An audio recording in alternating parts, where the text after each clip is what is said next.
Exactly 1 week after the terror attacks in Christchurch, New Zealand, a picture of a tall man standing outside a mosque in Shadwell, East London went viral.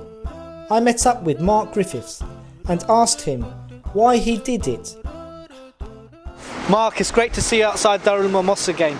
You were here last week, right? I was here last week, yes. And remind us, what were you doing here? I was standing here with a placard that said, "I will watch while you pray" during Friday prayers last week.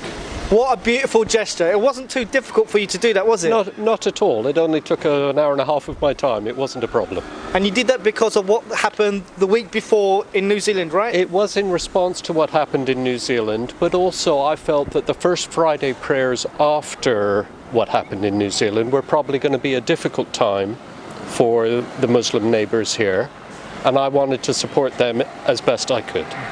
What has the response been around online or around here in the community? The response has been absolutely incredible. Online I've seen over 7,500 likes, over 300 comments, but I've had strangers in the street shake my hand and say thank you very much. When people were coming out of the mosque on Friday, hundreds of people shook my hand and wanted to take my picture.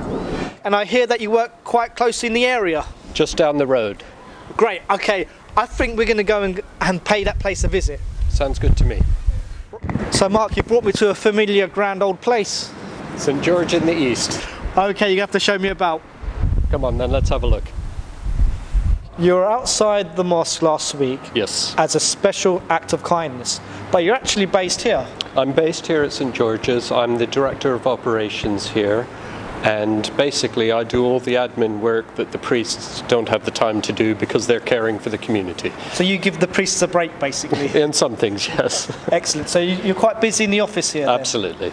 Great. And you took your lunch break out to go outside the mosque last week then? Actually, I had a little bit of time off, so I had most of the day off on Friday, so I was able to spend the time doing that. A lot of people wanted to treat you to a biryani, so I think we're going to have to go there now, Mark. Thank you very much. That would be very nice. Lovely. Mark may not be able to stand outside the mosque every Friday, but his community in East London are very grateful for his act of solidarity, and they look forward in building more bridges with Mark in the future.